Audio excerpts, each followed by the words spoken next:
النيابة العامة بنقدم بلاغ في واقعة زنا. سيدة اسمها هناء أحمد، المفترض إنها مرات الراجل ده.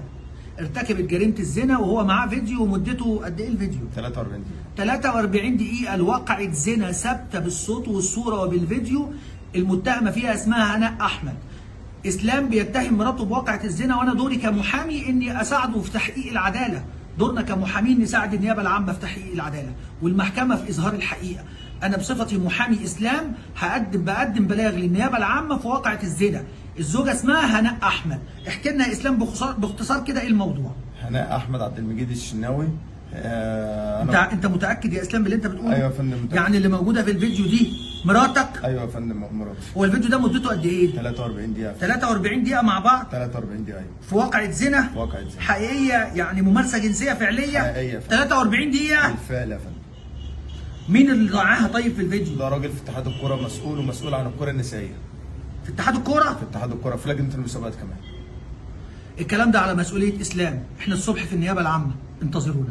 في النيابة العامة بنقدم بلاغ في واقعة زنا. سيدة اسمها هناء أحمد، المفترض إنها مرات الراجل ده. ارتكبت جريمة الزنا وهو معاه فيديو، ومدته قد إيه الفيديو؟ 43 دقيقة. 43 دقيقة لواقعة زنا ثابتة بالصوت والصورة وبالفيديو. المتهمة فيها اسمها هناء أحمد. إسلام بيتهم مراته بواقعة الزنا، وأنا دوري كمحامي إني أساعده في تحقيق العدالة. دورنا كمحامين نساعد النيابة العامة في تحقيق العدالة، والمحكمة في إظهار الحقيقة.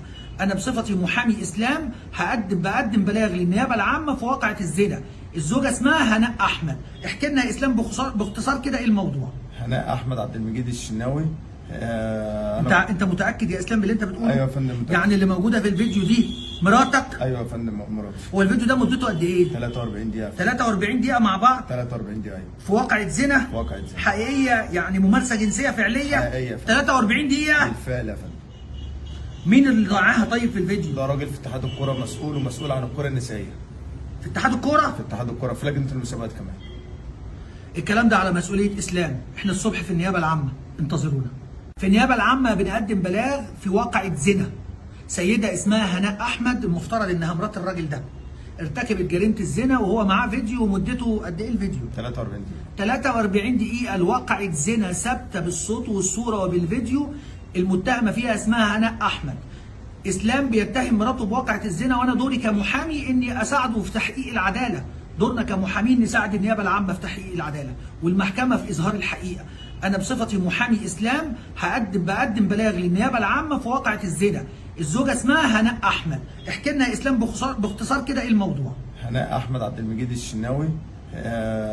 أنت متأكد يا إسلام باللي أنت بتقوله؟ أيوة يا فندم متأكد. يعني اللي موجودة في الفيديو دي مراتك؟ أيوة يا فندم مراتي. هو الفيديو ده مدته قد إيه؟ 43 دقيقة. 43 دقيقة مع بعض؟ 43 دقيقة. في واقعة زنا؟ في واقعة زنا حقيقية، يعني ممارسة جنسية فعلية؟ حقيقية. 43 دقيقة؟ بالفعل يا فندم. مين اللي ضاعها طيب في الفيديو؟ ده راجل في اتحاد الكرة، مسؤول عن الكرة النسائية. في اتحاد الكورة؟ في اتحاد الكرة، في لجنة المسابقات كمان.